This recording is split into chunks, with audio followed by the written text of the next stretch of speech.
Learn English through Stories M4 PDF. Adapted and modified by Kulwant Singh Sandhu. Contents 1. The House on the Hill, Part 1. 2. Grammar page. Verb patterns, Part 3. The House on the Hill, Part 1. By Elizabeth Laird. It was a beautiful summer evening. Paul was happy. No more exams. College was finished. Now he needed a job. He wanted to be a writer and work for a newspaper. But first, he needed a rest.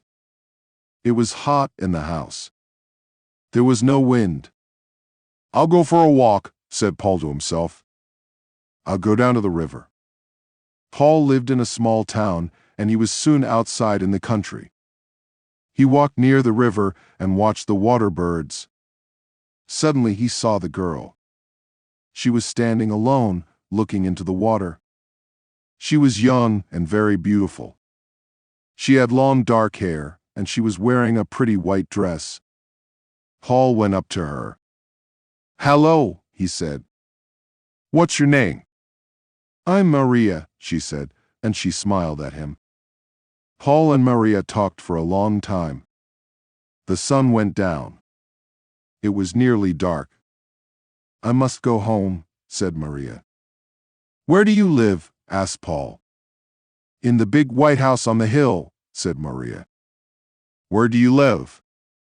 "In the little brown house near the market," said Paul. They laughed. But Paul was sad. The house on the hill was big and important. Maria was rich and he was poor. And Paul was in love. After that, Paul and Maria often met near the river. Maria always wore beautiful clothes.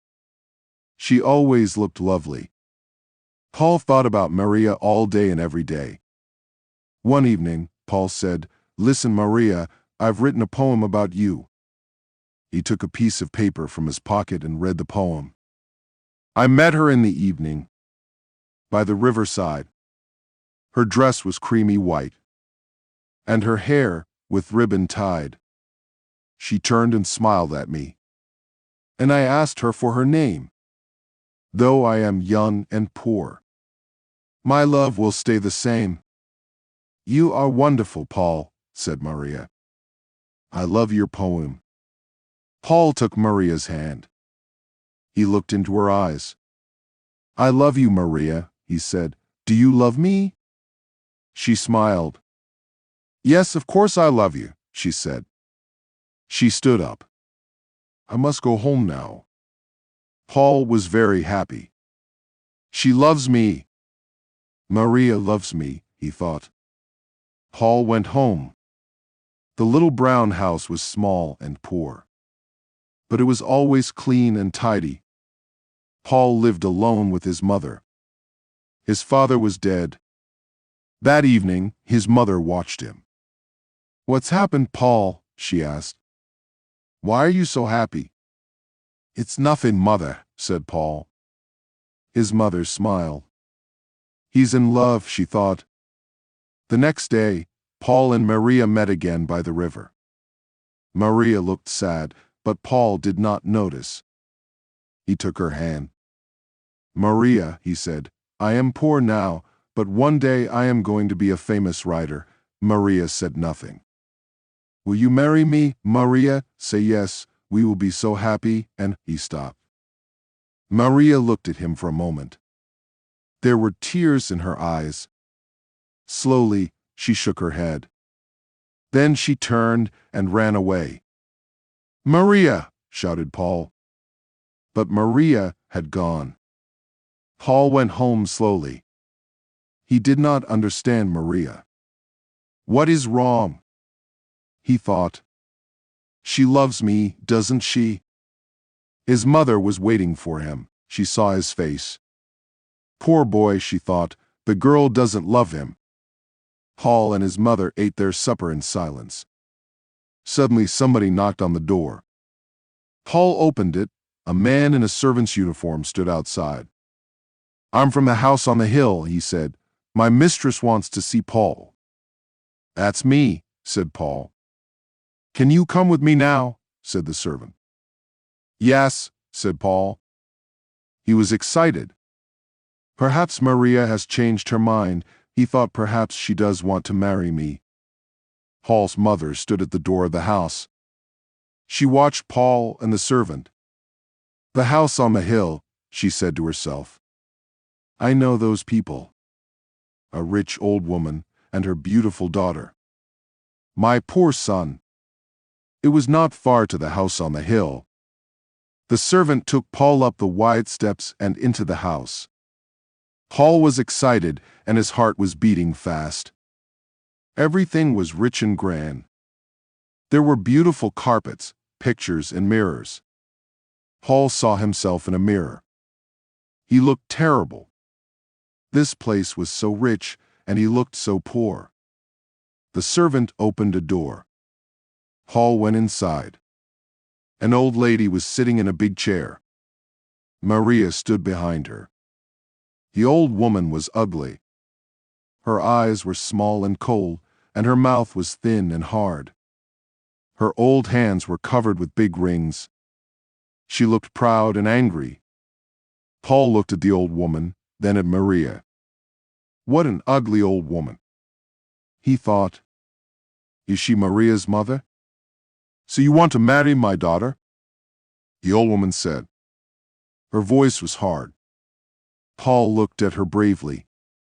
Yes, he said. I love Maria and I want to marry her. The old woman laughed. You, a poor student, no money, no father, nothing, my daughter will never marry you. Paul said nothing. He looked at Maria.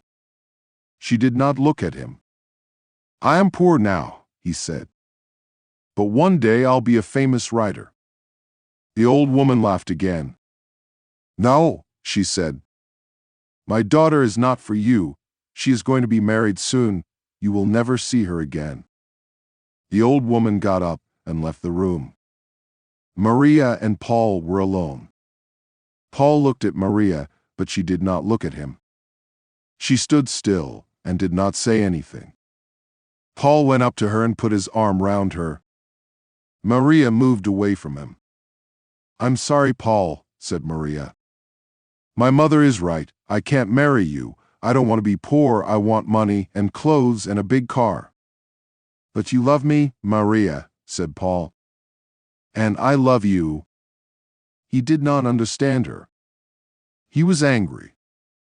Yes, I love you, Paul, said Maria. But love isn't enough. She looked at him. Her face was sad. I'm getting married in 2 weeks, she said. Goodbye, Paul, I'm sorry. Paul left her house and ran down the hill to the river. He sat there for a long time. Maria loves me, I know she loves me, he thought. But she is marrying another man, she is marrying him for money, it's her mother. Maria is afraid of that ugly old woman. Oh, Maria, Maria, what shall I do? After a long time, Paul went home. There was a light in the window of the little house. The door was open. His mother was waiting for him. She looked at his face, then she put her arms round him. They are bad people, my son, she said. You must forget her. 2. Grammar page. Verb patterns. Part 3. Pattern 7. Subject plus verb plus preposition plus prepositional object. 1. We are waiting for. Suresh. 2. He agreed to. Our proposal. 3. You can't count on. His help. 4. These books belong to. Me. 5. His uncle met with. An accident. 6. She complained of. His rudeness. 7. He failed in his attempt. Pattern 8. Subject plus verb plus to infinitive as object of the verb. 1. She wants to go. 2. I forgot to post the letter. 3. He fears to speak in public. 4. They intend to postpone the trip. 5. Ramesh proposes to go into business. 6. We would like to visit the museum. 7. I hope to get a first class. 8. He decided not to go there. The commonest verbs used in this pattern are like, love, prefer, begin, start, agree, try, attempt, choose, continue, intend, propose, desire, wish, want, hate, dislike, hope, expect, promise, refuse, fear, remember, forget, offer, learn.